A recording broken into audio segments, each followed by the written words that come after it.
All right. Good morning, good evening, good night. Welcome to NFT Live on the Web3 Network. Sitting here with some awesome folks, of course. It is Wednesday, March 20th. We're about to get after it. A lot of like larger macro kind of ETH related, chain related stuff going on. We're obviously going to jump into a lot of the meme tokens and the narrative potentially heading over to Base as well. So, again, a lot on the docket. We're going to try to get it all within an hour's time for y'all. Hopefully you find some value in that. Huda, let's go around the box really quick. How you doing, sir? I'm great. This guy wanted to see more blood on the streets, and I think he may get what he was asking for. You bastard. I mean, yeah, interesting day, right? Like good stuff everywhere, and then all of a sudden this curveball that comes flying in about Ethereum. We'll get into that, I'm sure, but still a good day, I think. Yeah, CoinGecko has been all over the place. Like just again, I'm kind of using that to track the major token movements, and it's been looking good this morning for the most part. Like we're kind of holding to, and even when I just refreshed, I thought that we were like sitting below 3,200 almost on the ETH, but we quickly just bounced again. So market really doesn't know where it wants to head right now. Yeah, as a whole, and it's like how much impact will this Ethereum news have, and also is this possibly bullish for Ethereum? Which there is a case where it is because the SEC keeps losing, and you can feel their desperation. You can feel it's them just trying to maybe delay ETF stuff. Like it's just interesting, and I think nobody is even scared of them anymore. It's a fair point. Biggie, you got something? I agree wholeheartedly with Huda. I think they are on a magnificent losing streak. And I hope they continue to until they become irrelevant dinosaurs and go into their fucking coffins and die. And me and GIF can bury them 6 feet under. To be truthful, yeah, I do think this is very bullish for the space. You know, just keep on losing, and let us fucking handle it from here. All right, I'm getting the show, kind of shared out as much as I can here. If you're here on YouTube, definitely, drop this link into your Discords or your Telegrams, or your Farcast, whatever you use, man. There's like 50,000 social media dApps that we know about in the industry. So however you share it out to your groups, it would be awesome if you could do crazy that. About Farcaster, I'm shocked at how like dead it is all of a sudden. Well, over the past few weeks, I really thought it was going to catch. I did, and I still do think it'll catch because I think the product was awesome. But like Biggie sent a message over there today. I'm like, holy shit, we haven't chatted over here in a month. Yeah, we were kind of, people, we were making the Friend Tech comparison, and we didn't want to do it. But go ahead, Biggie. It's very easy. It's the apps and the Web2 protocols or whatever platforms that we use already are very much deeply embedded in our habits. And so to unstick that is very, very difficult. Like if you really want to make this thing fly and be adopted the way you are, just erase your Twitter app from your phone and start using Warpcast, and then hopefully the rest of the people will do the same. But I'm betting they won't. It's very, very, very difficult. And I've become more bullish on Farcaster after my ETH Denver trip and like seeing some of these apps pop up. And I'm definitely trying to play a little more often than I used to. But again, how many times in this year only has something like this launched and we're like, man, this time this is different. This is going to take it by storm. Let's say it. It's so innovative. Oh my God, it's like a real cat, and it doesn't happen. It's very, very difficult to unseat these giants. But hey, if you have your doubts, look what's happening right now with ETFs. Look how often the SEC is losing. So it is possible. It just takes a little bit longer. So and you just adjust your expectations. These apps like Friend Tech and Farcaster, they're tools, right? Where you can have other conversations, but don't think they're unseating Twitter. This was the whole kind of debate around Friend Tech and like, oh, we're all moving over there. No, you don't have to. It's just a place where you can have other conversations with like-minded people that are getting after it in the ways that you want to do. Oh, by the way, you could also buy their token and potentially profit off of it. But Gifted, fresh off the GM Web3. What's up, GM? Talking all things base token, which we're also going to hit on today. What's up, dude? Yeah, great shows all the way around. Say what was awesome, or I guess we are renaming it to Say Only now. Gotta The talk to hall Whale, man. monitors came down on us very hard. But no, great shows. GM Web3 was awesome, talking a lot about base. I'm just happy and blessed to be back with these amazing people and with all y'all out there. I actually think that X kind of, Elon, whoever over there is making the decisions, gave a little bit more opportunity to Warpcast and Farcaster to sort of get an advantage or some kind of mode or something, because they've been kind of walking away from the Web3 integrations. And that, to me, just again creates a bigger opportunity for Web3 crypto native social media or decentralized social media startups to maybe have a better chance to create something truly different and something, that nobody else is doing. If X had sort of leaned in and said, like, no, we're going to be the people that allow you to mint right in the timeline or build out applications right in your timeline, Warpcast is done. I mean, it's like, so I don't know. So maybe they have a better chance of succeeding actually, because X has sort of pushed back some of their Web3 plans. That's a fair point. We're going to get into some other discussions, or maybe around Farcast, so maybe we'll bring in the social media side of it again. This is the episode for the day, by the way. I'm also going to share out the live kind of feed that you're getting over there as we simulcast to X, but I definitely wanted to feature this. We're going to be touching on base, some DeFi meme coins, but also Cake Nygaard, the little pups, sells out, and is Polygon going to collapse? We'll touch on that here. That's kind of tongue in cheek, but look at who commented. Of course, Cake just commented there on. We're not saying you're a sellout. We're saying you sold out. Yeah, the man has no humor. He doesn't get jokes at all. So no yeah, joke. He's probably being very serious with that comment. All right, we're gonna fly into this episode, fellas. Also, make sure to quote tweet that so I could then hit it with the NFT Live account. Gifted, let's go with the disclaimer and get off and rolling. We do have several big updates, like I said, on the macro side. So let's hit this.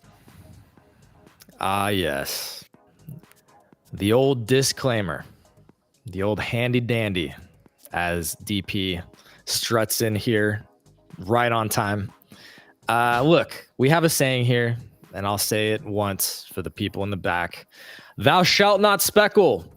And of course, translated, that just means this isn't financial advice, and we are not financial advisors. Just remember that these are treacherous regions and territories that we enter together on a daily basis. And unfortunately, we cannot take responsibility for the absolutely ridiculous shit that you might be doing with your bags. It's on you. Just remember, those bags are your bags. We cannot take any responsibility for the bad decisions that you may or may not make. So do your own research. NFA, thank you. Not financial advice. We were going to get started, but we got bombed by DP here, hopping in on a Wednesday. I appreciate these common occurrences now. Well, it happen more often. Look at that bandana too. Yeah, man, I appreciate it, man. I gotta do some IRL stuff tomorrow, so I won't be able to make it, unfortunately. So I'm just hopping in for a few minutes, and then I gotta hop back out, and then I'm gonna hop back out, and I'm gonna hop back in again. So I'm just hopping all over the place. Again, it's not financial advice, but I am working on getting my Series 7 and 66 so I can become a financial advisor, so I can help you all lose all your money legally. Actually, that's a lie. I'm not. Oh, that's a lie. Okay, I was going to say 7 and 66 at all. But no, I'm happy to be here, man. Happy to see y'all. Are you really getting your license, or that was the joke? No, I'm joking. Okay, goddamn it. My aunt retired from State Farm, and she tried to get me to get my license ages ago, and I just insurance was so fucking boring to me. Even though I think kids out there, you should get as many licenses as you can, because some of this shit comes in handy sometimes. But yeah, I just didn't want to do it. Is it possible to move from crypto to insurance? Like, is it mentally possible? Hell no. The slowdown Not at all. Just life in general that would take place. No, okay. Maybe if you coming up on like your fucking 60th birthday and you want to have more time. That's true. For the That's the retirement. Not be such a degen. You could do that, but no. All right, I'm going to get to some comments here in just a moment. You might notice right next to and kind of covering my head. We have a little bit of a soft announcement here, a soft launch, if you will, with Slam Vision powered by Crypto Slam. It's going to be an awesome next few months here as announcements start to roll out and the vision really starts to kind of roll out to the broader community on what Slam Vision is and everything that we're trying to accomplish here. But Hood, I'll give you some room here. First of all, it's awesome to be a part of what's kind of coming out here and being launched. But yeah, I'll give you some room. Yeah. So first I'll say that it's really fucking exciting to have you guys on board. Like, we've had such a cool organic relationship now for months. And it's just a thing, like, it wasn't even in the picture to start because Slam Vision wasn't a thing when we all first met.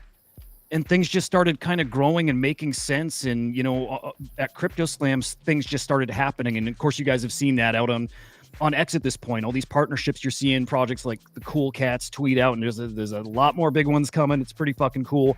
But Slam Vision, this idea of a content platform has been kind of growing behind the scenes. And I'm so excited that you guys are gonna be a part of it. You guys, if you've been watching my show, you've seen that logo up there for a bit. I've one of these guys on from the get-go. It's just time. It's time to start rolling these things out. We're getting much closer to people seeing what the NFTs are for. And we'll have a little interplay here with those NFTs and the Slam Vision shows. Oh, touching tips. That everything's going right now. And again, just thrilled you guys are going to be a part of this thing. And I think whatever this thing is going to be really exciting to a lot of people. And, first and foremost, of course, everybody watching, but also to content creators. I mean, again, as one now myself, I get it. I get what that's like.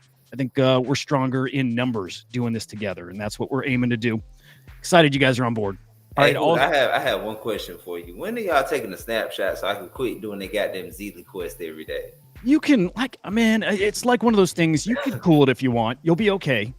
Because there's multiple snapshots there. There's going to be other places to get them. And I'll just tell you this. There will be similar things coming through the Slam Vision shows. I think you'll be okay just kind of hanging with this show here with NFT Live. I want to be in the first tier though. I want to be in tier 1. I've been working hard to maintain my stat. You will be. No, I cannot relinquish my daily activities until I catch up to Easy and Crypto and China. They continuously refuse to fumble, and I have to fucking keep up. So it's not happening. You hear me, Easy? I see you there. Jump on stage anytime you like. I love having you around. All right, so I will catch up. Guys, we're 13 minutes in, and we're not out of the local news part yet, but that was an important announcement to make. So expect more to come out of this. Also, expect more on details as far as watching NFT Live, being a part of the community as it's related to Slam Vision. So that's going to be something we can hopefully work out for y'all as we go through these next couple weeks and into the next month. All right, going to do a brief little look at the market. I kind of already showed it off, and then we'll hop into these two big pieces of macro news from the ETH side. So it feels like, again, we're kind of ranging. Maybe we found a bottom. Maybe we didn't. Maybe we hop on NFT Live tomorrow and we're below 60,000. Who knows? But at least for the last 48 hours, we've been moving pretty much sideways. There has been some movement on specific tokens. So you can see Stacks over here going, I don't want to say, moving that far up. They're up 10% on the 24 hours. Pepe is up a little bit today, so maybe meme coins on the run. There, Jupiter doing well over the last week, as well as Solana still up in that week time. So yeah, people calling for the end of days, and we still have tokens up on the 7-day charts here over here on CoinGecko. So definitely want to jump into base as we move throughout the episode. But like I said, some larger news happening for Ethereum today. So let's jump into this one, fellas. Ethereum Foundation faces inquiry from the government. Fortune says SEC is investigating the ETH Foundation. Fortune reported that the SEC seeks to classify ETH as a security. I'll open this one up. There's a lot of little rabbit holes we can find ourselves in this can of worms. There they go again. They seem to not. It seems to not be registering in their mind how just completely out of their hands this crypto and Web3 ecosystem is. But given their continuous fumbles and losses, I mean, at this point, I think fucking bring it on. You want another ass whooping? Let's do it. Make it 2, make it 3. Why don't you just go after the whole fucking place? Like that is the intention, right? Let's do it. I think it's time to drive a stake through these MFers' hearts and put them down, like, you know, like the dinosaurs that they are. It enrages me a little bit. I do, but I'm a little bit tired about it as well. We were talking about it yesterday, though. I think the space has caught wind of this and is emboldened. You know, and you see this with all the meme coin launches everywhere, with people that maybe previously would have been a lot more cautious, taking a lot more, you know, steps towards being creative and trying to do things in this space that previously maybe you might have had hesitation because of stuff like this. And unfortunately, it's going to continue to happen. Now it's, I guess, the Ethereum Foundation. I'm very confident in the fact that the Ethereum Foundation is going to just floor them. And I mean, I don't know. Other than that, I'm bullish about it. It's just tiring to see these people abuse their power.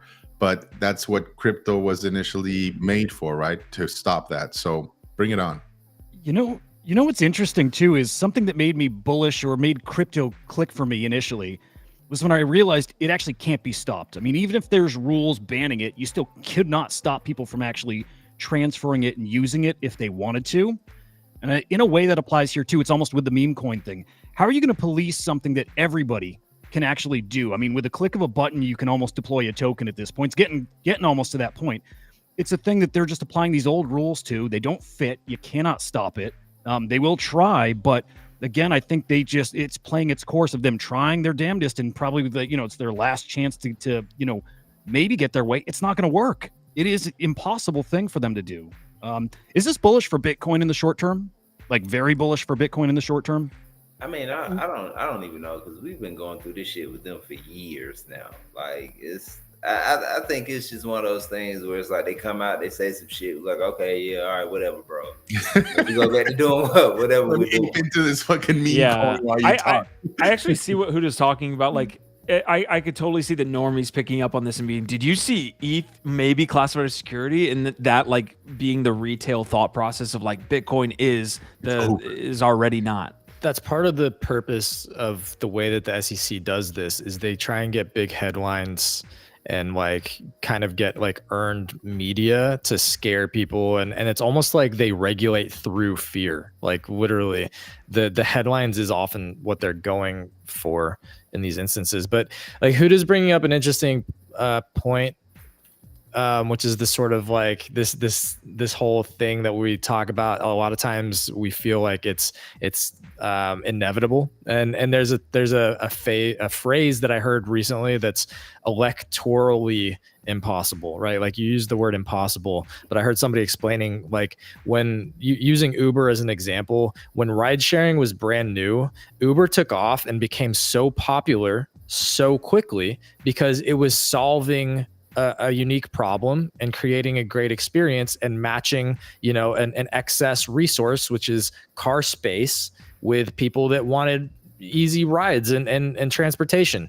And so it became so popular so quickly that it basically outstripped the ability for regulators to stop it, because it became electorally impossible because it was just so popular. They had to basically figure out, okay, this isn't going away. People like it too much. It's already in their hands. It's out of the genie's out of the bottle. So we just have to figure out how to structure it into our existing laws. I think what a lot of people are starting to feel is that crypto, by and large, has gotten electorally impossible to stop. It is so popular, genie's out of the bottle. Too many people are using it at this point. Too many people want this shit. So, and this is a great point, Give. Like we saw this with Airbnb as well, right? Like whenever these disruptive technologies come and solve a problem, one, you see immediate adoption for them, right? And two, you obviously are going to ruffle some feathers. You're obviously going to piss some people off. And this is what you're seeing right now. Like you still see it, right? Like in certain cities, the hotel industries, right? Like Airbnb comes in, takes over, and it's fine. Like you have to regulate it sensibly because it's a whole new market that you're opening up. And And I think that's what you need to do. The issue here, in my opinion, that makes it a little bit extra spicy is the fact that you don't get to abuse the regulation.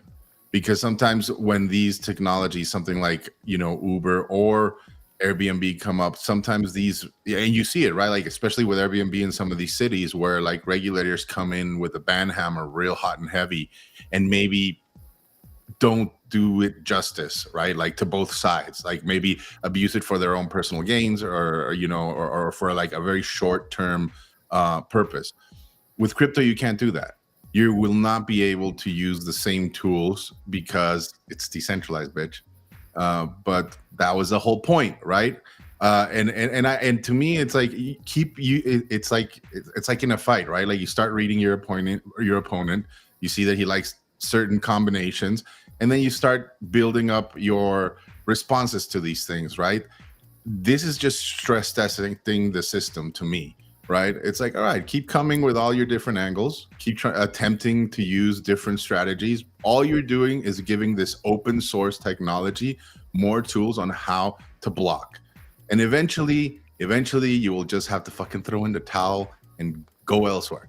Because you're not going to get any sympathy from anybody here, especially when you are acting this way, right? And when you're really using that power to just act like a bully. Yeah, it's a really cool spot to be in with crypto, which is knowing for sure that the horse is in the gate, right? The Trojan horse is inside of the gate. In 2015, there was a real possibility that the government could really come down hard on Coinbase or do something that would negatively affect it, like almost cripple it vitally. You know what I mean? So there's a lot of that. Now it feels like we're kind of, home free. Again, they are trying to go after ETH, but it feels like at this point, ETH almost has more of a, I'm sure that once you get down into the weeds, there's probably arguments on both sides, but ETH to me, with the utility it has across, usage as gas, usage as utility for payments, all this stuff, that it's not a security.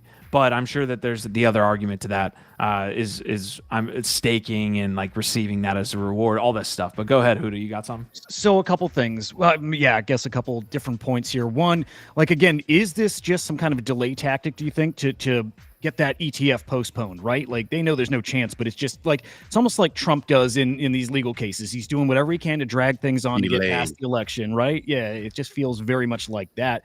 Because you had pulled this up like a few minutes ago. Gensler himself said Ethereum is not a commodity, and nothing has changed since then as far as like the way the token was released, what its purpose was, its utility. And in fact, I think, anything that's happened just kind of leans into what he said about it.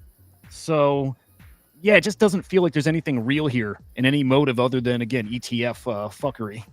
Yeah, I'm trying to see if it was just a statement on, hey, ETH is not a security, or did he go into the reasons behind that? I know, at these hearings, he's actually not answering the question. I remember that. As much as amnesia I have in the space, I remember him not being able to answer whether it's a commodity or security at the hearings. Yep. But I believe he's talked about it off Capitol Hill and all this stuff. Okay, yeah, here it is, right? Let's That's him like having just a casual discussion. In the U.S. and in many other he's teaching at I think MIT or Harvard here. Are not Look at my school. ICOs, or not what would be called MIT. securities, even in the U.S., Canada, and Taiwan, the three jurisdictions that follow something similar to the Howey test that we've talked about. 3/4 of the market is non-securities. It's just a commodity, a cash crypto. So you'll hear debates about initial coin offerings and what's a security and what's not a security. Relevant and important debate. But for 3/4 of the market, it's not particularly relevant as a legal matter, as a regulatory matter. Brodish. All right, it didn't look like he said Ethereum there. Like he didn't add that into the comment. I thought that he did specifically say. But he also said 3/4 of the market is not a security. Well, at that point, Ethereum was How can you probably measure that though? a large part of the market too. I don't know how he's measuring that either. He's looking at 3/4 of the market as like total tokens launched. Yeah, You see what I mean? just Like he's saying not looking shit. at He's looking at the They're amount of looking like projects. a fucking senior tadpole. late turn to class and shit, looking crazy. Oh, by the way, shout out to my boy Justin from Bud Widget. He's been banging on my mic. You want to know something? Confession. I got a whole fucking mic over there. I go grab the box and show it to you. I'm just too lazy to set it up. I'm gonna set it up though. I'm gonna set it up. All right, we're gonna remove him till he gets that set up. DP, right. Come on, man, you're holding out on us. The audio, jeez. Listen, man, listen. All right, look, when I hop off, I'm gonna grab it instead. Trying to be professionals over here. But Woodya is also saying Pico bottom for Sol was when it was called a security as well. So yeah, not a one-of-one crossover there. Deck saying "Let us live, Gary." A ton of comments coming through. Justin Casey mentioning that a collection called Tiny Vikings has done a 2x. Is it what chain is this on? Ordinals. Biggie? Ordinals. 2.3% of their 20K collection listed on ME right now.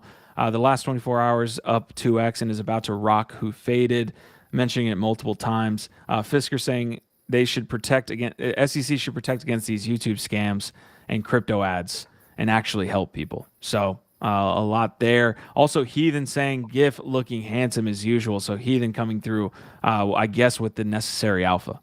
Is that the same dude who keeps trolling me saying that I look like Fred Durst? Look, I appreciate it. Do you hate that, by the way?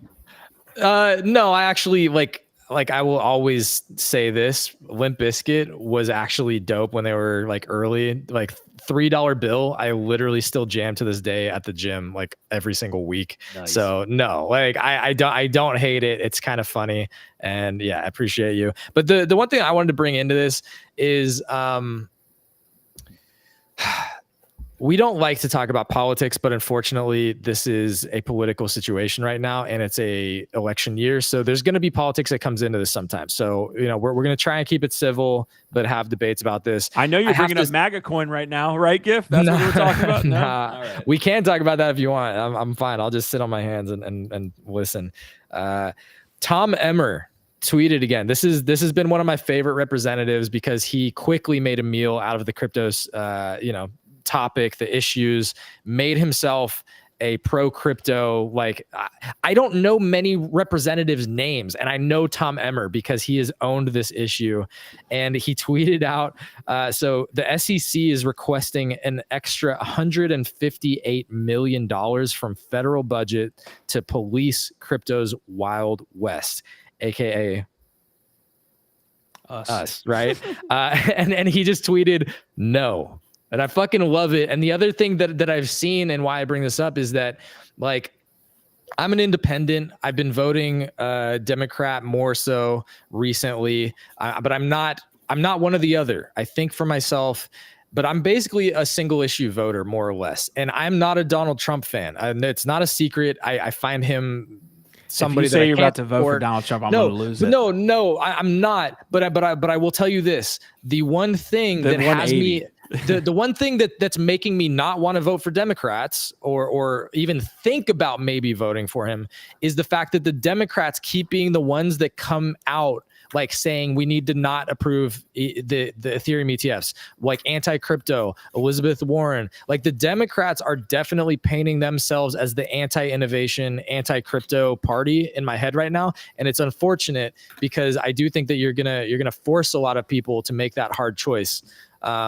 Because it seems like the only people that I've seen that are pro crypto really jumping on that are independents and then some people on the right. Also, just to clarify here, it was more to do with just the conversations we've had. It wasn't that GIF would vote for the man. It's just we've had combos where I was like, no way. It's you're always about to a say fun you voted convo. Anyways, MAGA. This was one I would, if I just had. I gotta go to the restaurant. I'll be back. Y'all have fun. MAGA sitting at $4. I think it bottomed out at $4. I think this goes to some ridiculous amount, unless I think Huda, you brought this up yesterday with Nick. Unless something happens with Trump saying like this isn't the token for the I don't know. Unless Trump launches his own token. Yeah, something like that. I think that this MAGA token is going to just run back up. I really do. So yeah, we're continuously watching that. GIF actually left, so that lets you know his stance there on. Yeah, I guess so. All right, this must just be the day for like major news segments on crypto. It looks like Pudgy Oh, Penguins that's hilarious. sitting here. I think that's on national news, but it could be local. Who knows? Available at Is that the Home Walmart. Shopping Network. Yeah, why? Yeah, this is a weird. Oh shit. What is that lady doing? I don't know, Anyways. but like one of them thinks that their Pudgy is superior to the other. Obviously, like I think one of them called the other Pudgy ugly, and she's really annoyed. Wow. And the other one's like, dude, your Pudgy is riffraff. It does not even look like a penguin. Mine is obviously a gentleman scholar and an aristocrat. And you should not be in the same stage as me. So be gone. Well, I appreciate you bringing in that insight. I think that's exactly what happened, Biggie. I do. I think so too. I believe it. I mean, look at her. Hey, along with the conversation we're having on Ethereum and the SEC, it does feel like they're just kind of throwing this out there to add to the case against maybe approving a spot ETF. You can see here SEC delays decision on Van Eck. Moving into another convo, unless anybody had any last takes here on Ethereum and all this. Damn, Anybody? that was quick. What you had to go take a tinkle? Never say tinkle on my show again. That's what it was. It was give on Yes. tinkle time. That word is uncomfortable. Like the word moist. Moist. You should just maybe not say that. All right, here was the next, maybe more kind of in the weeds, maybe more down the rabbit hole where we like to abide. This news coming out from CoinDesk. So CoinDesk essentially breaking the story that Polygon Labs actually paid Starbucks for its Odyssey series, right? So we saw in 2022 that Starbucks came out and said, hey, look, we're launching Odyssey. It's going to be this way that we can onboard folks, and it's going to be a way for us to connect with loyal customers, and it's going to be this grand experiment for NFTs. Well, we got news yesterday that they're actually shuttering that experiment, quote unquote, I think is what they called it. And now CoinDesk actually coming out and saying this is more, I think there was multiple suitors essentially, and Polygon Labs actually got the bid for many reasons, and one of them being that they paid $4 million for this now failed project. Man, I feel bad for Polygon. Honestly, we had such high hopes. They were doing such great work during the bear. I do not understand where they decided to nuke everything. I mean, it feels like that. I'm hoping still that they've got an ace up their sleeve, and but I mean, honestly, they're just falling behind big time. I mean, you can turn it around. You follow the base model. Actually, it's interesting timing because I think somebody like DC Investor, whatever, DCL Investor, tweeted this morning. It's what Base is doing. You better be out there fucking working the community, building, I guess building in the community, getting them engaged. That's something Polygon has not done. I think they took the community for granted. They took the projects that were building on their blockchain for granted. That might sound shitty, but it's just what it feels like. And I know that's what projects felt like too. They did not feel like there was any attention given to them. Well, you just had So then you see them leave. Aavegotchi announced, right, that they're going over to Base as a settlement layer. I mean, Utes leave, CyberKong's leave, Aavegotchi's leaving. Does not look good. Starbucks out. Like who else? Who else left? What Someone left is them there? for Flow.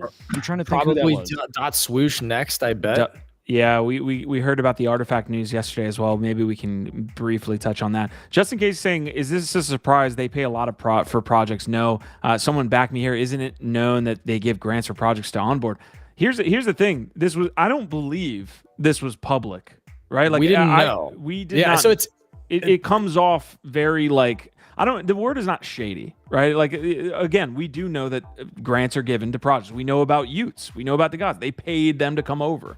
But the thing is, we weren't like clear on that situation, right? Like if this was Starbucks just getting into it, that would be part of your decision, I think, in saying, hey, what is the longevity of this project? Not that they just got a one-time payment from Polygon Labs, but go ahead, Gif. Well, exactly what you said. It's not a surprise because we know that this is pretty common to give grants, but we didn't know that they were handing out this large of grants. And we've been talking about this and following it forever, and we just didn't have this data point. And unfortunately, when you learn about it now, it adds to a very negative trend. So that's why it's news. It's not because it's especially surprising. It's more that's just like, oh, that hurts because they're spending so much money to bring in projects and collections and community, and nobody wants to be there. This is not good. Like all of this together, you know, it's the saying, if there's smoke, there's fire. And if everybody's leaving, and even when they're paying people millions of dollars and the youths are like, geez, you know, $2 or $3 million is just not even enough, we're gonna give it back to you. Like this is just, it just doesn't look good. Yeah. It is. Yeah, what it is. it doesn't, man. And you got to wonder where Polygon actually ends up. Like in the middle, at the end of this cycle, all this stuff. They tried the pivot to gaming. They hired the head of YouTube gaming from YouTube, and that kind of fizzled out. I don't know. So where are they hitting positively right now? Because I think there is also Immutable X. Okay. That apparently that's like one of the only bright spots for them is they did build out this gaming partnership with Immutable X, and I guess there's some positive developments there. ZK swaps. I think they're hitting on the tech stuff. It's just all the BD stuff they're not hitting on. I think they get consolidated into one of the other success, or like Immutable X and Polygon come together. Like I think Polygon ends up getting consolidated at some point, because I think what most people think, and I believe to be true, I'm in this camp, is that you can't have a million L2s. You're going to have like 2-3 of the big L2s that become especially successful and figure out how that ecosystem works together interoperably. But you can't, outside of that, you're just going to struggle. So you have to figure out like what's your part of this Ethereum EVM or die. So I just, the way that I'm looking at it right now is that Polygon, their brand was B2C. They didn't figure that out. They tried to be everything to everybody. They were early, but they didn't innovate fast enough. Now there's better technology. There's better L2s now, and they never got the community because they didn't figure out how to brand or create good user experiences or actually keep that community there. They lost it. They lost the early advantage as far as I'm concerned, because now you've got Base, you've got Blast, you've got Optimism, you've got Arbitrum, you got all these other things that are, I think, doing a better job than they are right now. You know, it became really obvious, you know, that they were, I don't know, heading towards, you know, losing. They used to go head to head against Solana. Those communities hate each other. They hate each other. And there was a point where they were like, you know, 2 and 3 on the collection rankings. And then all of a sudden something happened where it was only Solana. Polygon could never pass them. And that was the moment, you know, like whenever that happened, and for whatever reason, where it became clear they were not going to ever be what we thought they could be. They would never live up to that potential. I wonder if it's DeFi taken off on Solana that really cemented it, because that's the thing. That is the one thing Polygon was known for on top of gaming, and Solana took the DeFi. Polygon was very much in play at that time as like this new chain that was going to come in and destabilize. They did a great job. Dragon Swap. I'll even go a step further, Biggie. Aave was huge for them. Oof, yeah. Aave was gigantic, and it was at the time, that's what probably got a lot of liquidity there, just looking at 2020 vision. Aavegotchi literally was spawned out of Aave, right? Like that's why they're called Aavegotchis, because they're from the Aave team, and they got the grant there. Now they're moving over to Base, which we're going to transition to that in a second. But I'm happy for Aavegotchi, because here's the thing, like Cats Fanatic, we were having a discussion here about Valyria, right? Valyria Games, which we've had on the show multiple times. And this idea of like, one is Web 2, from a gaming perspective, should you even be targeting Web 2 in this cycle? I think no. I think that this cycle right now, as it is for the next 12 months, you need to be degen heavy. You need it, like what it is what it is at this point. There is not going to be this crazy rush of people that's going to rush in the next 12 months. You capitalize on this cycle, lean into the degen. The second part of that is based on what chain you're on, because he was saying he was there. Valyria is on Polygon, and I was like, oh, that's a little tough. And he was saying they are abstracting everything. Right. So to me, I'm like, well, abstraction for Web 2, yeah, that's not going to come. But the second thing he mentioned, I believe, was that it's on ETH. So it's like, well, okay, that's great. But who always mentions ETH is dying? You know, like ETH, and it'll come back. But how much these projects get out of being on a chain that is blowing up, I think is super important. What about Cake Nygaard's project? Does that sell out on Polygon? Does that do well on Polygon? No, he actually launched an open edition and only sold about like 100. I mean, it was like 200 out of an open edition. It was open for a week. Not there. The attention, the liquidity, the users, the experience is all not there. None of it. And I've been saying for a long time, when I finally figured out, like, part of the problem is none of their native applications are good. They don't have a good user experience. Like, and again, I've been talking about the branding problem for a long time. But the one thing that I wanted to double down on, let's double tap this fucking DeFi thing, because I've been talking about this with Tezos. Tez never really courted DeFi, and look where they're at now. They're struggling. If you're an L1 or L2 and you're not like a specialized NFT, brand platform chain, like, I think, you could look at Flow or Ronin or some of these others that, like, they have a very clear specialty and identity. But if you're not that already, and you're trying to be kind of like everything to everyone or just a larger ecosystem, yeah, DeFi is the fundamental thing that you have to do for all the other things to exist. Because at the base fucking layer of all of this stuff is the financial stack. And if you can't do payments, if you can't get people in there transacting and just liquidity moving around, playing with DeFi shit and wanting to fucking do all that, you can't have the other layers of culture and stuff really succeed long term. Yes, again, you can have some of that stuff we're seeing on we've seen on Tezos. It can exist, but eventually the liquidity is not there, so the attention's not there, and I think it's a slow death if you don't have the DeFi popping off there. I think DeFi comes first, and then you can get more of the culture, the NFTs, the cool applications and shit coming in. But if you don't have that shit, man, you got to specialize. I'm in agreement with most of that. I don't know if I'm fully sold on what needs to come first. As long as you can shift and focus on getting either one that's missing, I think NFTs are actually harder to bring over than DeFi. I really do. Like the NFT thing is hard. It's tough to get your finger on a lot of the times. This culture, whereas DeFi is just set up the right teams that know how to build some cool shit and court the degens, all that stuff. I think NFT scene is harder to build. Yes, it is. And so it's good to have that. But, like, say as an example, if there wasn't some DeFi stuff happening over there, the NFTs would be way more dead than they are. I would be there even less than I am right now. And I'm still on Say. I've got bags invested over there. People don't the hall monitors don't come for me in the comments, bro. But I'm just saying, like, if I wasn't degenning on Millie and Akita and Saiyan and looking at Silo or these other DeFi opportunities, like, I would have even less of my attention over there right now. And Avalanche is another example of this, where it's like, okay, I've played around on 0-1, which is like free NFTs, and that's a really cool thing. But mostly I'm in Shrap and I'm in Bear and some of these other DeFi tokens. For me to want to move liquidity and spend any time in an ecosystem right now, most of them, like the NFTs are illiquid and hard to get into, and that culture is hard to find. So the DeFi stuff is a much easier way to get liquidity and interest and people playing around on your ecosystem. All right, there's a couple comments from Cats. Again, I'm a huge supporter of Cats, and I meant to say Valeri, but I'm also a huge supporter of Cats. But Valeri, I'm a huge supporter of. He's saying it's omni-chain. Totally get it. What I'm saying is essentially what Aavegotchi is leaning into now, which was what they've needed for the longest time, is they're fucking awesome builders.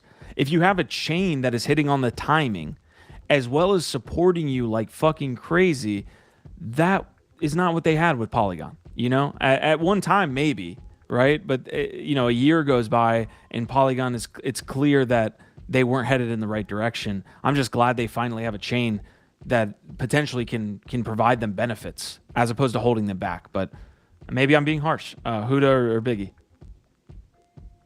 Nothing to add on to that. I mean, I agree completely. I did want to wish Cats a happy birthday. It was yesterday, but our guy Cats, who's been like one of the biggest supporters I've personally ever had for years now, like just such a great friend. And I know now in this community, a supporter of you guys and the show. Happy birthday, Cats, man. Love you, brother. Happy birthday, Cats. That's fucking awesome. Unfortunately, we don't sing or play the birthday song here, so you'll have to go elsewhere for that. But yes, happy birthday. Trust, we're singing it in our heads. Why? I hate it here.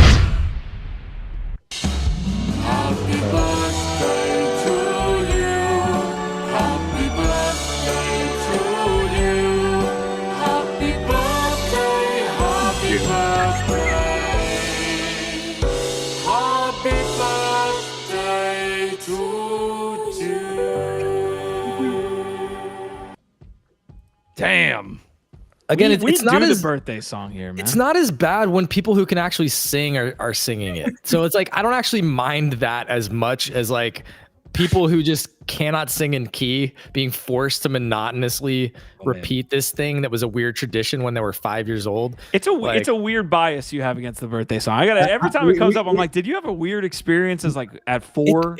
It's We an need to- audiophile thing. It's an audiophile thing. I am disturbed by bad noise and bad sound. No. You know what it is No, to me? You know what it is? You know what it is that you haven't hung out with Irish or Mexican people enough True. to get you to sing mariachis or fucking drunk Irish songs. So we need to get on that. Next time I'm in LA, I'm gonna fucking ensure that happens. 'Cause, Irish. my It- friend. Mexicans of what- Europe. Yep. Go. Well, okay, I'll just say what it really is, though. Gif, you nailed it. Like, and we got to chat more about audio stuff. I guess it didn't click. I didn't realize you're, that audiophile type dude. I'm with you there, dude. It's like the lack of passion and like nobody treats it seriously. And if you're not going to treat it seriously, don't fucking do it, because that's why it always Yes. feels. You feel it. If Somebody you gets it. Not that birthday. serious. Huda gets it. Huda It's all about that. You understands. see the look on people's faces when they're singing it normally, and they're scared and they don't want to do it. It's like It's fuck you, then don't do it. miserable. Yeah, it's Well, you're awful. just around again. Biggie Poppins laid it out. You're just maybe the people that you're around just don't get into it. So That's exactly maybe it. that's it. All right, we're gonna transition to bass here in just a moment. I think we have 3, maybe 2 updates that we want to talk about before then. One, Shrapnel is one that we want to hit on as much as possible whenever they put out a cool update. This is something that we've been privy to for a little while, but they finally got the announcement out. Partnership weapon skins. So there's Bodogos, there's Neo Tokyo, Alchemy, as well as operator holders. This is the one that we kind of heard. Those are the Shrap dolls, right? Strap dolls. Do you call them strap dolls? Yes, sir? I do. Are you fudding my I bags? call them Shrap dolls. All right, are eligible for an airdrop of all weapon skins. Just make sure to link your wallet holding an operator to your Shrapnel account before April 1st, and then we'll be taking a snapshot. You can see there's that's pretty. This is dope. Right here, I've been waiting for some like Web3 themed like IP on gun skins. You see a Bodogos here in just a second. Let me see if I can. Yeah, right there. That's sick. That's cool. Pretty dope. Unfortunately, no one gives a shit about anything but meme coins right now, but this is actually pretty cool. That's actually hilarious because the juxtaposition of that cute, silly little cartoon dog on a fucking Dude, I don't know On a what gun? kind of gun that is, but like have you ever heard the term "kill him with kindness"? Gift. That's what Wow. they're doing. it's Merciful literal. kindness. I felt that. All right. I appreciate y'all joining us on YouTube or X. We just crossed, I think, 410. So nice to see you folks here watching us live. If you're watching us afterwards as well, leaving. y'all are getting after it. Squashman saying that shit is sick, and Cats Fanatic is blushing. A bunch of people saying happy birthday. Let's see.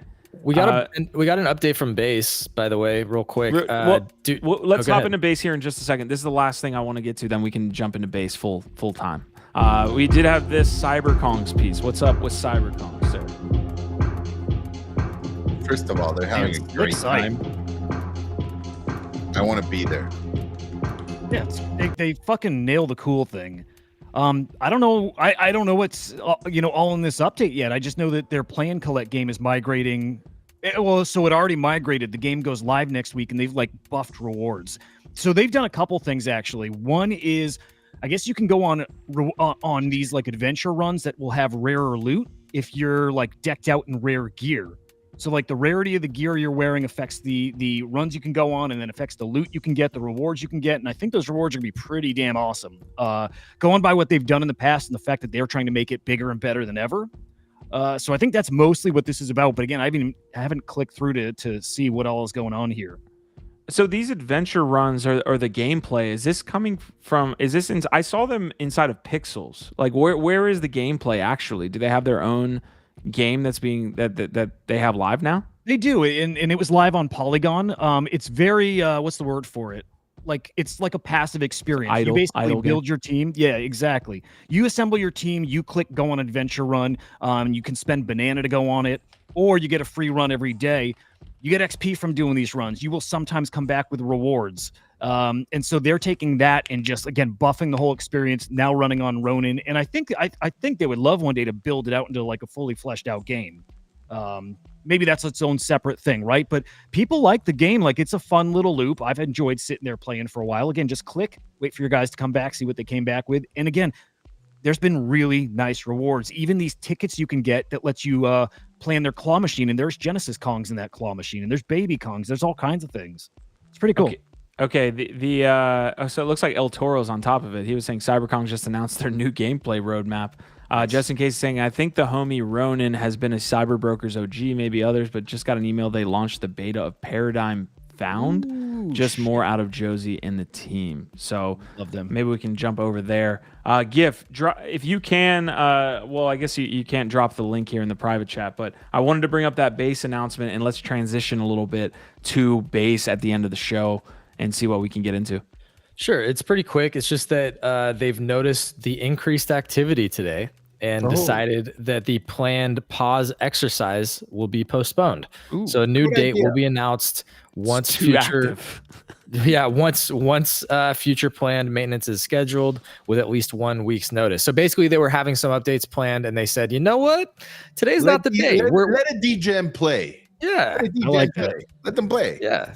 No, it's smart. And also here's an interesting sort of follow-up to this. Jesse Pollock, who I think is the leader, so obviously Brian Armstrong, head of Coinbase, but he's not like the day-to-day leader of base L2. He's doing the bigger, more important things, but is still very interested and involved. But I think Jesse Pollock is sort of like the president or head of, I don't know what it is, whatever, C-suite executive running base. He said, our team is closely tracking the fee increases on base. The system's working as expected. We've seen an order of magnitude increase in demand and fees are going up as a result. We're working to scale further. We'll be sharing plans.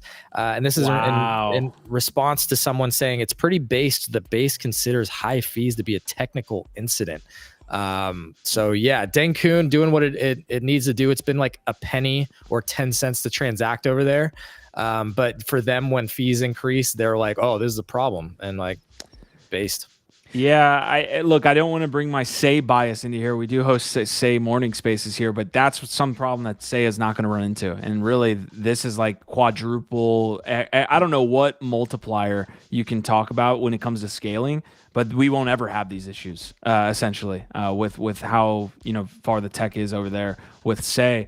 Biggie, this is what you've been talking about on Solana. So it's interesting that we're seeing it now on base. I will say I was trying to interact on base today.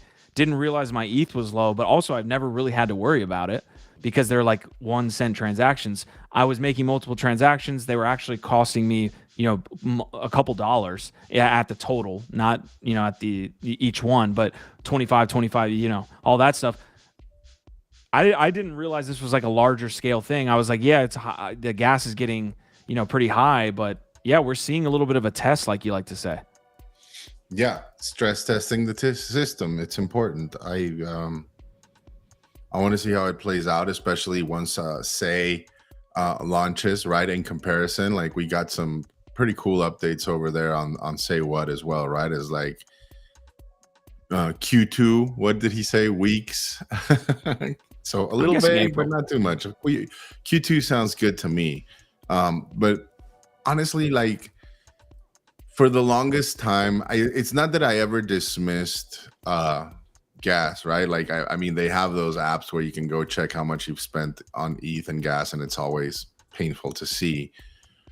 But for some reason, like I always figured that, hey, man, it's the cost of doing business in these chains, right? And that might have been true in the last couple of cycles, right? Not in this one. In this one, whenever I speak to people in other Discords that were, whether it's projects on different chains and everything, number one, people are done with Ethereum. They are, I'm sorry, Huda, done with Bitcoin. Like they don't want to pay these fees. They do not want these fees to fucking. They're lying to you. Right. And so, I think that's why you have this L2 narrative now taking place. And that's why you have all of these vying for competition right now. It's like people are tired of spending this amount to transact. I mean, I get it. One thing, with Bitcoin is, it's usually like one-time purchase, right? Like you usually don't transact as frequently. So I'm pulling back in that regard, Huda. It's when you're talking about day to day, staking, unstaking, trading, swapping, bridging, doing all the cool things that these smart contract platforms let you do. People are just not going to use these old dinosaur chains anymore. They're pretty sick and tired about it. Go ahead. I want to see this. I'm ready. Don't listen to the pores. Don't believe them. They're full of shit. There is nothing that's said in this space that actually is of substance that means anything. They're all full of shit. When the money starts rolling in, it doesn't matter. They're going to be doing all the same shit exactly where they were doing it before. Again, everyone's got all this conviction when it's like convenient, like in the moment. But so you're saying they don't feel rich yet? They need to feel rich enough to be able to start spending that gas, huh? They will absolutely spend it when it's worth their while. Right now, it's just not. So again, we all have these, kind of high conviction takes, and they're all out the window. When the fire's really here. It's the same thing as like we want quality projects, we want building, we want like nobody gives a shit about that stuff. They never have.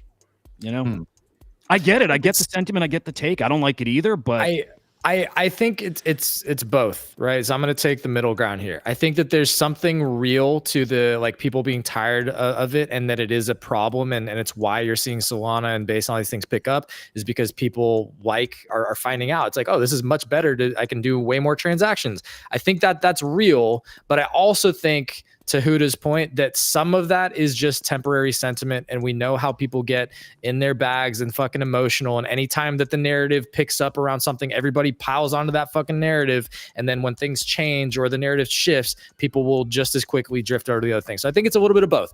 I do think it's a real fucking problem.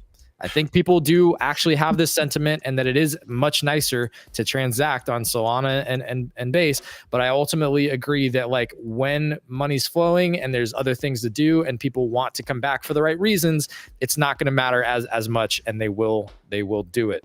Some great comments coming through here that I want to get into. First of all, if you were sitting here and you are saying, I've been a contributor to Web3, I've known these guys for a while, I feel like I've been a part of this community, and you are not in our Discord yet, DM me today. We will get you into the Discord. We'll make sure that happens. A lot of big brains in there. We've been building that out and curating it for a while. There is other comments that I want to get to, and also some behind the scenes here that I want to get you guys privy to. Marty's saying Base can't handle 200 mil in transactions. That's weak AF. People talk smack on Sol, but they process 3 billion. There's an element of this that is very true. This is the whole, hey, we are the Solana killer. That is the narrative that we talked about yesterday. Like, say it's going to have that. They're saying, hey, we could do this, we could do that. We're the Solana killer. Until it happens, until you get the people and the money over there, and then you can't keep up. And Base looks like it's having at least some issues here today with strong gas fees. These I mean, you're talking dollar gas fees. 50-cent gas fees. That was not what was promised with the chain, with Dan Kuhn. All of this stuff was to make these transactions very, very, very cheap. But in times of high stress, aka today, they're kind of folding a little bit. When it matters. It's still 20 to 50 to 100x better than Ethereum mainnet right now. Fair. But so everything is relevant. But some great questions, great people hopping in. Can we agree though here. that at least, like, for example, I'm very interested to see if this meme coin meta that previously existed on ETH will continue to thrive, right? At the moment, we do still have Pepe there doing all right, Turbo kind of like from these past meme coin cycle. But I think it's very clear right now. People prefer to launch on these high performance blockchains.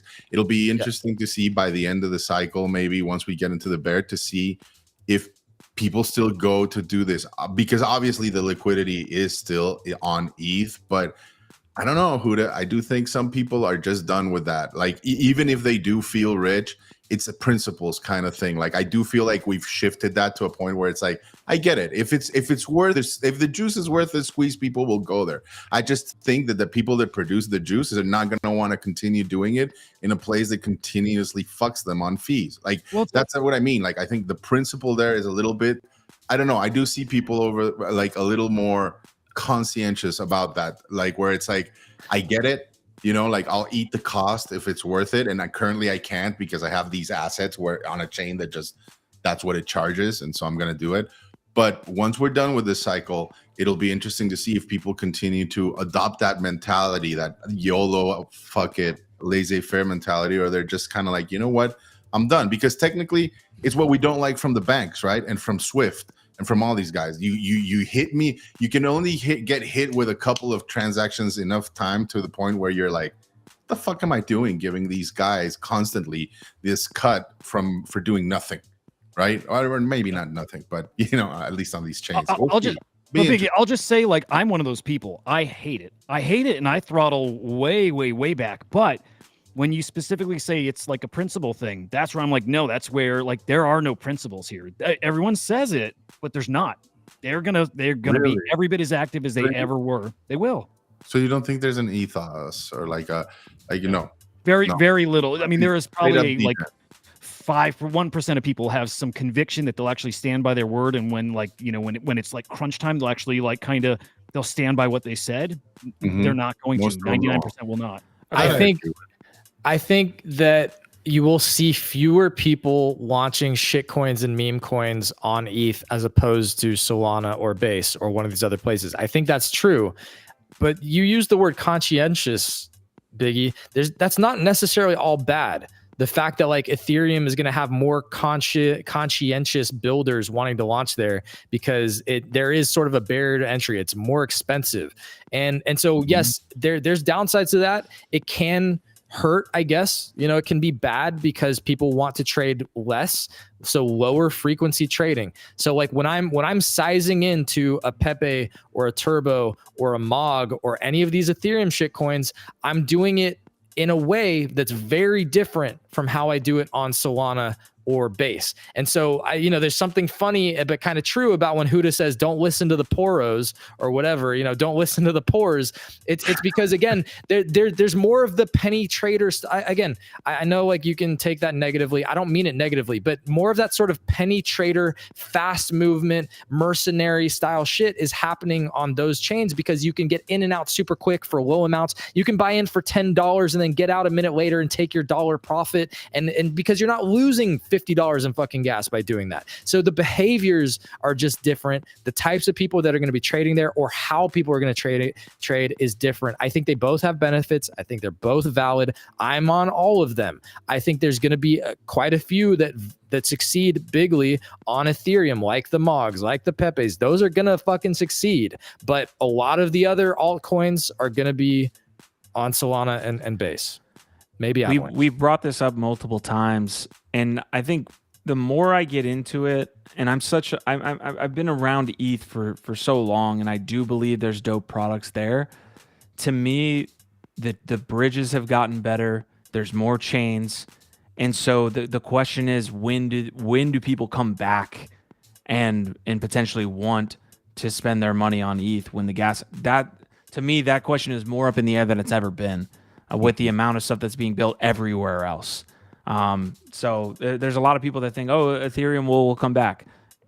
I'm kind of with you on that, but also there is a chance into that the settlement layer, right? It'll be kind of more similar to Bitcoin than it is to a high performance smart contract chain. Those will go to the L2s. I'm going to give you a little bit of I feel like we have to have two base conversations. We didn't even get to meme coins, tokens that we're looking at, all that stuff. So we'll probably have to have that combo tomorrow. I will give you an insight here into what's happening on the chain via the Aerodrome, which is essentially like Uniswap, right? And Jupiter, their Discord, right? Because I've been in that Discord for a minute. Here's kind of the layout, right? So you've got some people saying, damn, base almost unusable right now. I hope they get their kinks worked out. This is interesting. I didn't realize you're seeing numbers here. Aerodrome with the TVL at 316, Uniswap at 82 mil. I'm assuming that's only for base. Like, there's no way that's all of their chain Yeah, no, liquidity. That's only for base. gotta Okay. be just base. Okay. There's a couple other people saying, let's see, base gas fees. Base is too popular. I don't think this is just traffic. Must be some kind of glitch. So they did again have, yeah. So you can kind of get the lay of the land of what's happening on the user side with base through that Aerodrome Discord. People having a bunch of issues with them today. And I guess I'll end this part of the combo and maybe kind of lean in to some of these other updates. I don't even want to go there. I did a little bit of this on GM Web 3, but it's just funny the amount of people that come out of the woodwork on this base stuff. And you know, I tend to stay away from the like I told you so stuff. And this one I can't like bite my tongue on.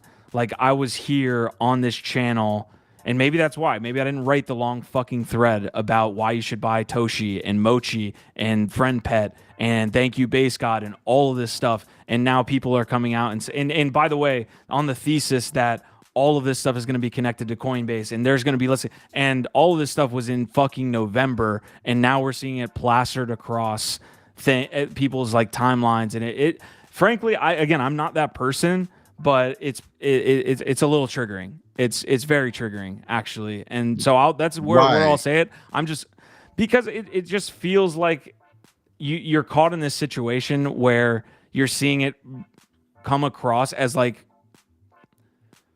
unique thought, when it's like clearly has been laid out for people paying attention. Now. The writing's on the wall, and now money is starting to go in, and so now it's being said out loud, and it's like, well, that and that's part of the game. This is social media, like this is fucking media in general. But I'm never gonna be that dude, and this is the only time I will be this dude on this show. Base to me, like I'm getting talked about like other people are the reason I'm doing. Like, come on, bro. I'm sitting here on this fucking show talking about it in summertime and then November and December, and now it's about somebody doing an art drop. Oh shit, who got beef with? What's going on? It's just. No, I understand the sentiment, Q. I've always approached it as that Satoshi quote, right? Like, if you don't understand it, I don't have time to explain it to you. I'll talk with people here on the show. In our Discord, every now and then we'll drop like whatever we think is a forming thesis or whatever.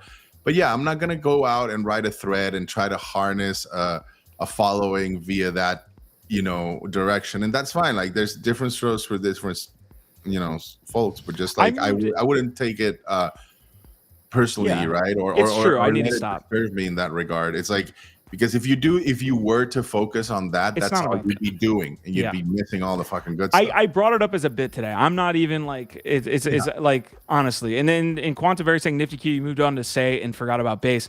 I moved on to Say as much as you moved on to another chain and forgot about ETH. Right now, everyone's active in everything.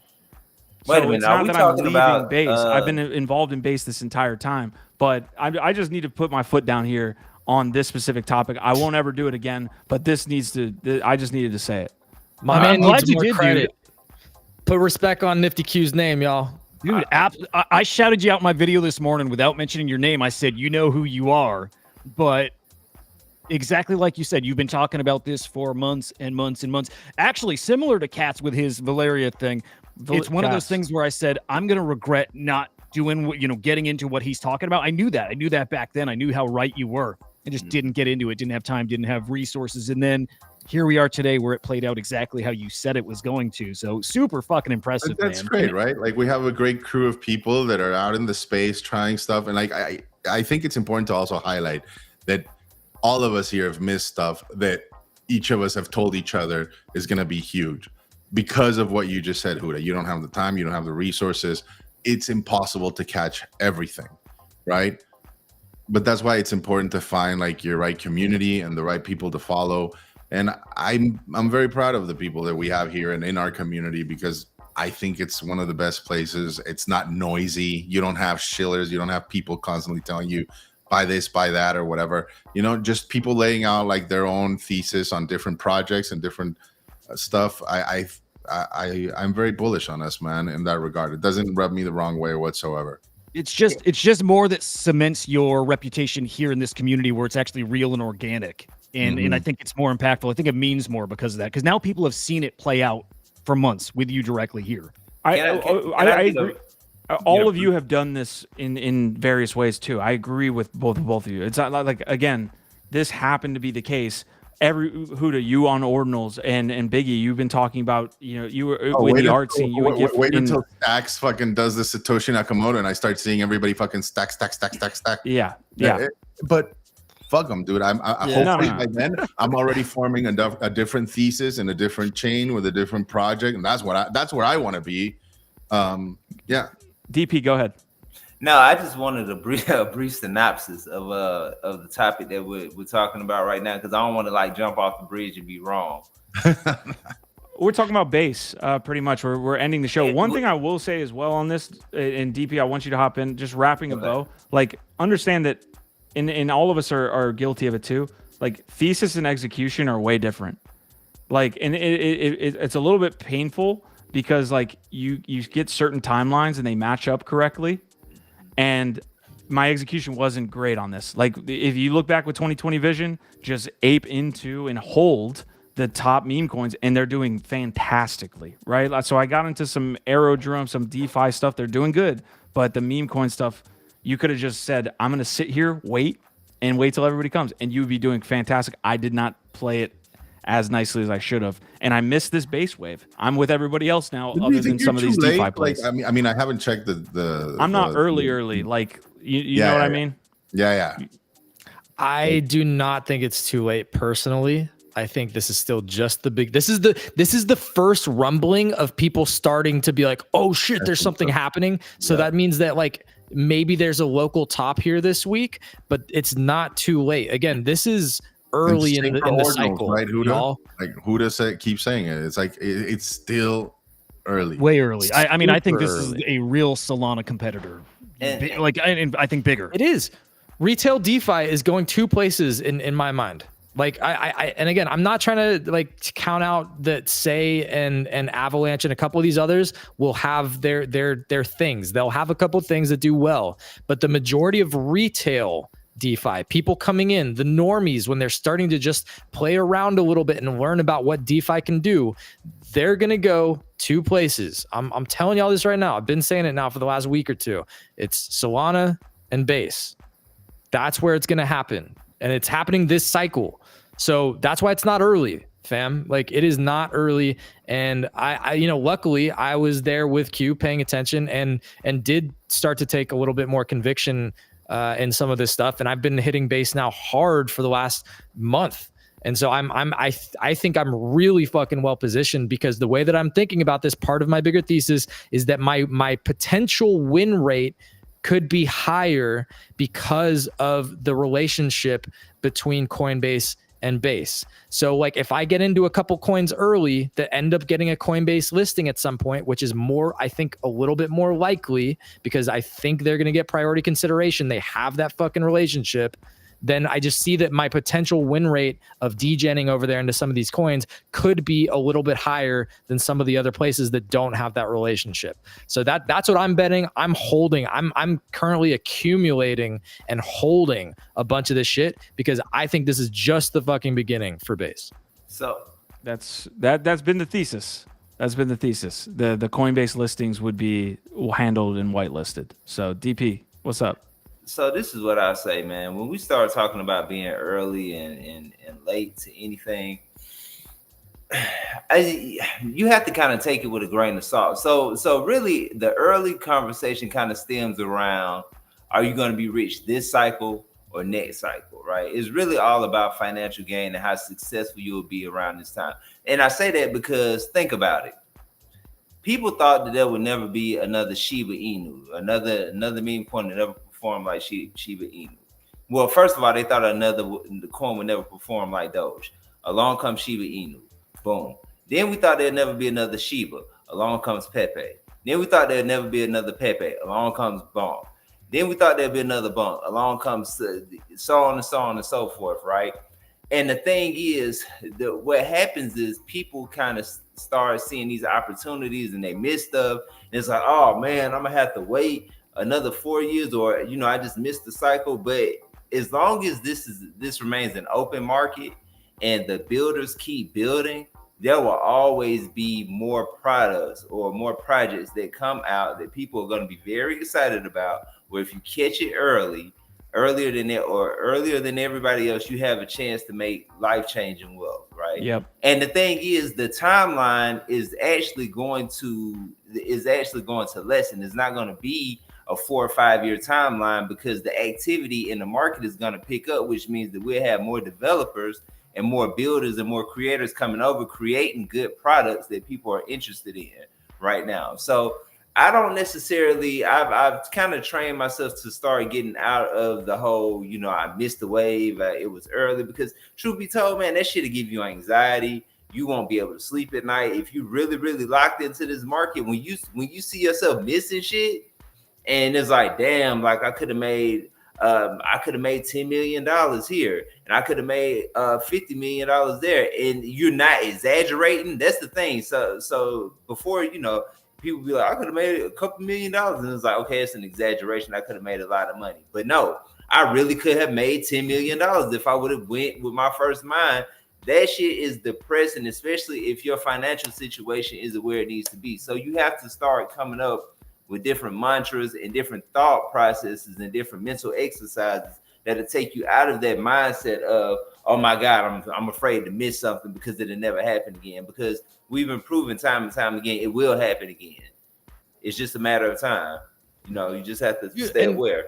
And Q, you probably still have some stuff like I know you've been big on Aerodrome, but also like Friend Tech. Like you probably are well positioned better than you think right now, even though, I know like the base god and maybe some other things, like it's the generational wealth that you can get if you plant your fucking flag as early as possible. That's the generational stuff that, you know what I mean? Go ahead. I just want to clarify, like, if you're super early on this stuff, you get the generational stuff.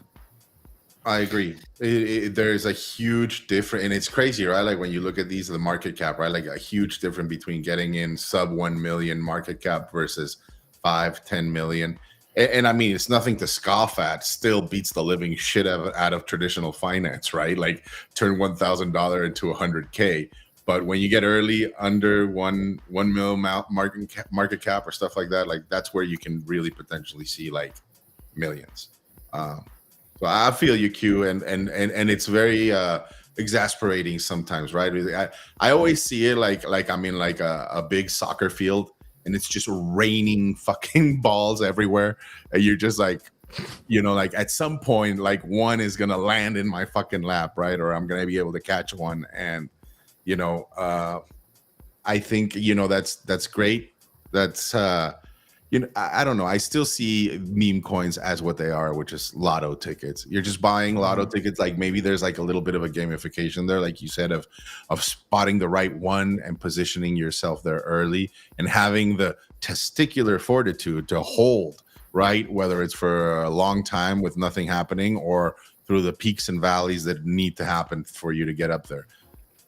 In the end, though, I think that, if I don't know. I just try to like focus on why I'm here and how long I want to be here for, and I think many people that do come in just for the meme coins are usually leave disappointed with a bad taste in their mouth. Right.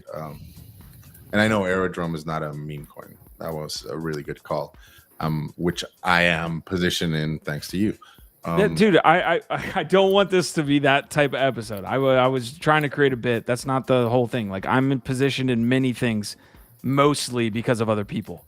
Okay, like Saigo on Shrapnel, Cats Fanatic got me Valyria. Like all of my bags are that way. It's just the whole base thing was just something I wanted to bring up today. I'm not trying to be that guy. Like actually, I wasn't really talking to you so much as like maybe potential future audiences. I'm not our fine people that are on the, on the chat. I know all you guys are chads and heavy degens. I'm just thinking maybe some lowly guy that just lost his ass on a fucking meme coin turns into this channel and maybe he hears us talk about it. He's like, oh well, next time maybe I'll pay attention. You want to know something? The guy that lost his ass on a meme coin is probably going to be the one that makes $1 million off the next one because they never learned their fucking lesson. and they just keep. So meme coins to me That's is a left shooter. curve in it. That's It's the a- left curve right there. It's a no, it's not, but it's a shooter. It's a shooters keep shooting type of sport, right? Where it's just like you listen to these guys that actually catch like the big ones, and they be like, man, you just have no idea how many fucking times I gotten rugged. This whole time, like I've been rugged at least 25 times, and I finally caught one. So it's Yeah. I mean that is I mean it's so left curved, it's right curving it. I mean it's like it is literally that. It is that's how you do it. If you go so far off the grid, go back off around. the chart on left curve, you're actually right curving Yeah. it. Just know that. That's facts. XNFT saying testicular fortitude is a solid band name. That conviction period is so important if you're going to set up yourself and not trade every day and do all that stuff, but setting yourself up. It's a little bit what you're dealing with Say right now. We keep coming back to it, but can you hold out? Can you just make, and I'm probably not positioned as well as I should. I should be having a big bag of saying, a big bag, all this stuff that I keep, kind of saying out loud. The same thing on base, man. But I think Say is in that conviction period right now where it might work out. And like you said, it's not easy, right? People are panicking there a little bit, right? Are they really? it's actually a good narrative for a man. PFP. I mean, Let's use the PFP called the testes. Okay. Interesting. I need to make one comment though before we get off base entirely. What the fuck is it? Oh, X Copies mint, guys. Did you see the X Copy mint? Yeah. Like I hope everyone over 1 million editions minted. And I'm trying to think what was the biggest mint ever. Like what was the biggest mint we've Probably ever seen? some fucking Maybe pack the bullshit. Coinbase. I Well, know was the that there stand with has crypto been. stuff. I know that somebody, not Paper Buddha, but some other one of those Buddha artists, something Buddha. He did something like this on Crypto.com where it was like $1 mints for 1 million. So I know that we have seen 1 million. I don't know if we've seen over 1 million though. Yep. Pretty damn impressive. And then any thoughts as far as what's coming with this? Are you guys A believers coin. that this is What going if to he be like a releases burn? like a coin attached to it with like whatever supply is minted out? I mean, Like that would be a million dope. Yeah. I feel like it's going to mutate and be a burn mechanism type gamification because they're called mutatio. Yep. So I would be shocked, honestly, knowing X Copy and how a lot of people have been reacting within the creative, like sort of art community around the pre-sale meme coin meta. I don't know X Copy personally, and I have not followed him as closely as a lot of people have. So maybe there's a lot of things I don't understand about him. It seems like they're kind of a very integrous creator artist type. Like they care about their community, they care about their art, they're going to do it their way. They're not worried about whatever the fucking meta is. I just don't see him launching a token based on what I know. Could be wrong. Agreed. I think he thinks, NFTs serve the same purpose. He's showed us with Max Payne. I think that's basically the model we'll see with this. I'm hoping so, but it makes a lot of sense. Treat a high supply NFT where it's cheap enough to transact. Treat that like a token. It's the same thing. A lot of great high level combos happening today, man. Like when I first got into the space, I would join a couple of it was Slack at that time. Imagine that. But join some Slacks and kind of just go through and kind of learn like what the fuck does all this mean? And that takes time. It takes a lot of effort. And Cats Fanatics hitting it. He's saying to DP's point, staying active, informed, and constantly educating yourself on all these different chains and what's happening is what will position you for success in the space long term. Even that paragraph sounds boring. But that's why nobody freaking does it. You know what I mean? Like it like that. Nobody wants to get down to brass tacks and actually do what Cats Fanatic just said, or the very few do. I think the majority do not want to do that, and so that's what positions you for the next thing. And Q, what should the majority of the people do, right, in this cycle? I mean, we were touching upon generational wealth, getting into some of these memes, skyrocketing things. But do you think that that's what people should be, like normies or people that are new here, should be chasing? Because when you zoom out, we've been through a couple of cycles before, right? And I think if you get anywhere, between a 3 to a 10x in this cycle, and you just continue, leveling up and learning the way DP is talking about. You come into the next cycle, you do another 3 to 10x maybe. You will get to, retire comfortably so within 2 to 3 cycles without risking much, without having to go so crazy out on the risk curve like many other people do. I'm not, and again, like each person, it's for them to determine how much risk they're willing to take on. But I do see sometimes people in a very big hurry to get there. And especially when you come in and you're not informed, you don't know who the key opinion leaders are and the builders are, you can get wrecked very, very easily. In my opinion, it's a lot better, especially for normal people that don't know well right now, to aim a little lower and instead try to embed themselves in like communities that are actually knowledgeable and know and start forming connections and prepare yourself so that eventually in the next cycle, you are better prepared to maybe take on more risk. And again, I'm not talking to the Chads in the fucking chat, and obviously not talking to you. I'm talking to whoever you are tuning in later. There are very few people that can do what BK does in our group chat. There are very, very few. You are much better off trying to find a group and just working within what the group is kind of aligning around, and maybe working on some like more less risk type bets. Very few people can do what BK does. And I'll say this: if studying crypto and staying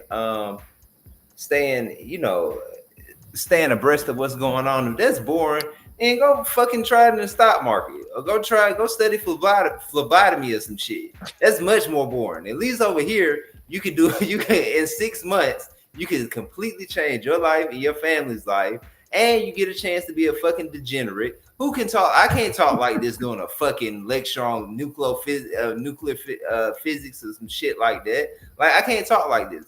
You can come where you're accepted. You can DJ out. You can have fun, and at the same time, you can learn some shit, and you can follow some people into some shit, and wake up tomorrow morning and have 10x or 100x more wealth than you had the night before.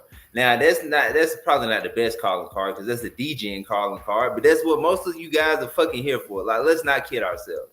Most of y'all are not here for the tech. I'm here for the tech. But most of y'all are not here for the tech. Y'all are here for the fucking art. Y'all not even really here for the art. You're here for the money you can make off of the art, and the money you can make off of the tech. Can't do that anywhere else. Go try that shit at your accounting job or something. Go study for that 5 or 6 years and see where you end up. You won't end up anywhere where you would have ended up had you bought bump early. This dude. This is coming from the guy who's studying to be a financial advisor, by the way. I'm not. That's a lie. I think you should run with that, though. That sounded great. I'm studying to be a fucking DGM master. Hell yeah. And Web3. All right, guys, we're almost at an hour 30. I'll give everybody their time. I think we do maybe designate some time tomorrow to talk about Base, maybe early. We did. I know, GIF, you're getting after it on the meme coin front right now and have had some successful wins. Again, this all is kind of narrative based, right? Like, if you can get there and you're in the heat of it, I think you can have those fucking wins, like, and really do well. And I think that's maybe the question we ask yourself, like, how long does it last, is probably, one thing I would throw to you, GIF. Like, are you expecting this to, like, hey, I'm going to be in and out? Or are you expecting this to be like a summertime thing and just like continue? It's, I wish there was an easy answer, but like most of this stuff, it's actually incredibly nuanced and very complicated. And also some of it's incredibly random and out of your control. Like yesterday, I was very bullish on Shroom, and I think I'm still holding Shroom. That has not performed well, and part of that was because Radium was trash. The Solana network was trash yesterday. Like they held off and they waited when they thought it would be less congested. It still was it's just like there's so many things that are completely outside of your control. But what is in your control is doing your research and then sizing your bets and managing your risk accordingly, right? So for instance, let me just really quickly give a for instance. Watching Pepe and looking for a good entry and putting $5,000, $10,000 into that, to me, that's totally acceptable risk. Me throwing $5,000 or $10,000 at a random fucking presale on X, that is not good risk, or that is way more risky and not something you should probably be generally doing, or at least not do that unless you're totally okay with that 5 or 10K just disappearing, literally getting fucking burned and just disappearing. Right. So like there's certain things that I know are way more risky and more degenerate than other things, even in meme coins, which theoretically could all go to zero. Like, yes, we are now in the far out on the risk curve part of it. And we're now zooming in to understand there's different levels of risk, even within this high risk asset class. So that's what I'm trying to say is like, understand that some things, even within meme coins, are less risky or more risky than others, and size your bets accordingly. If on Solana and Base, one of the good things is you can do high frequency trading. You don't have to save your gas by going all in at once. You can put a couple $100s in, and then if you like it or it dips down, put another couple $100s in, because you're not getting fucking chopped up by all that gas. And do not be scared to take an L and get out if you aren't liking the price action. If you aren't liking it, do not be emotional and committed to your fucking bags, because none of the people behind these coins are committed or emotional about you and your bags either. So just remember that, fam. Like and trust me, this is me learning from experience and still learning. I still make these fucking mistakes all day, every day. But these are things that I know and I'm getting better at, is like not getting committed to my fucking bags. When I'm down 50%, pull it out, because otherwise you're going to lose the other 50%. You know what I'm saying? Like you just have to understand that's how this shit works a lot of the time. And with meme coins, if they aren't already established and on the major dexes, they're either going to fly or they're going to go to zero. There's not much in between. Most of them, they either take off or they're not going to fucking make it. And so you got to be quick to like make up your mind. Am I going to stick around? Am I okay holding this thing? Do I think it has a future? Or am I like, I don't think it's got it. I don't think this is the one. And then take your fucking L. Do it. So let me ask you this. All right, we got to run. We got no time for questions. We got all times for outros. Marty, 12-hour stream coming soon. Coming You soon. must do that. Hell yeah. That's true. I know I'm probably lying, but listen. Oh, we're doing that. Here's what I want to do, Marty, and I want to ask you guys up here. Marty's saying, "How's Nick, by the way? Does the nose have legs?" I don't give a shit. I want to say, okay, so last time I saw it was at $4. So let me make this before I get into saying, put in a foot. It was at like 4 It was at mil. 4 million. 4 million. Yeah. I'm sorry, market cap. I want to know the over by next week, Monday, when we have our first show. I want to know the over under $4 million that you guys are taking. So is it going to be up or down? I know that has to do with the broader market. Okay, but it's at 5 million now. Our charts are still up here, fellas. We're still looking good. Can we get a Prize Pick sponsorship? Because this is like Prize Pick style Wow, man, right now. It's just fantastic, dude. Right from here, we're just going straight up to the moon. Yeah, if we look at the pull out the Bollinger Bands and the Fibonacci retracement. I'm looking 319,000. Is this going to be up or down? Is what I'm asking you folks. We're talking about $5 million market cap. It clearly has retraced from its one wild day, but still down. I say Stay down. down. Okay. So according to my tainting ass analysis, I would say under 4 million. Was that Titan ass or was that Tainton ass? Taint. All right, I'm making sure I heard that right. All right. Meme coin TA. That's beautiful. You're something today. I love it. Sometimes Over under 5 mil. What are we yeah. seeing? Huda. Under. Under. So we got Biggie and Huda saying under. DP. Under. GIF. I'll be the contrarian. I'll say over. Yeah, I'll go that route because I think it's kind of a coin flip. Honestly, I think it could go either way. 50-50. Yeah, no, I think no, it really is. But here's the point to me of why I say the nose has legs is because it's tied to a real world person, not some abstract idea. Yep. And he's gonna be a big part of this cycle, y'all. He's not fucking disappearing. Probably Nothing is a whole new thing that's taking off. It's a thing. Gary V's fucking backing it up, y'all. Like this dude is not going anywhere. And so barring the situation that Choose Rich Nick comes out and says, I don't fuck with this token token, I'm doing my own token or something. I just think it sticks around and has a couple more days where it pumps or something. That token's got a giga run in it. It does. It definitely does. Thank you. Wait, and you're still taking the under, Huda? Yeah, just by Monday. Oh, yeah, by Monday. Okay. All right. So a Runestone update here from Leonidas. Beanie's saying that base is actually more trash than Solana. Funny. But we're at an hour 34 minutes. This has been our longest episode in a long time. So we got to close out, guys. Quick outros here. We'll end with Biggie Poppins. Appreciate you guys for joining us. OVOT. We will be back with all of these shows tomorrow. You guys are awesome. Also, peep the Slam Vision. So DP, let's go. All right, people. Thank you for joining. This has been our longest episode yet. It's going to be a longer one coming. Even if I got to hijack this shit myself and broadcast for 24 hours on a Saturday until we reach 50,000 subscribers. That's what I'm down to do. But thank you for joining. Much love to you all. Again, tune in. Huda. Tune in. Goddamn right. Yeah, man. Keep your eyes on my X account. Got a little something coming soon. Maybe a little more content. Maybe another show.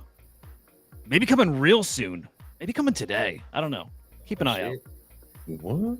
There's a lot of maybes. Look, we can't do longer shows than this until DP gets a proper mic. So unfortunately, Man, this is listen, gonna be where it look, cuts check off. this out. Look. No. I You have already a said mic. your bit. You already I said have your a part. mic You're right done. here. You're done, fam. I'm cutting you hook it off. up. You're done. But yo, I just want to say, OVOT fams, drop the OVOTs and make sure to smash the like for these amazing people showing up every day. We appreciate y'all.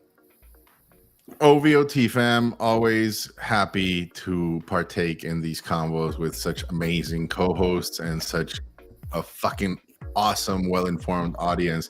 Honestly, it's the dream. I love you. We'll see you tomorrow. Keep the vibes alive. Until then, sayonara.